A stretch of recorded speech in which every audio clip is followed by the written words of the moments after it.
Cowok asal Korea ini ketakutan dan bingung banget karena setiap malam pas lewat di jalan ini, pintu bagasi mobilnya selalu terbuka sendiri dan seperti ada suara yang mengetuknya dari dalam. Sebenarnya itu perbuatannya siapa?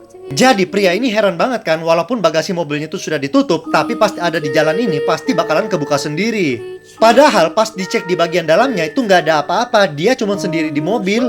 Karena penasaran, dia tuh mau lihat nih, apakah ketika mobil orang lain itu lewat, pintu belakang mobilnya akan terbuka sendiri. Tapi hasilnya ternyata pada saat pengendara lain yang lewat, pintu belakang mobilnya itu tidak terbuka, dan pas ditanya, mereka itu nggak dengerin suara apa-apa. Sampai akhirnya dia bersama temannya memutuskan untuk memasang kamera di bagasi mobilnya supaya bisa melihat apa sebenarnya yang terjadi ketika lewat di jalan ini.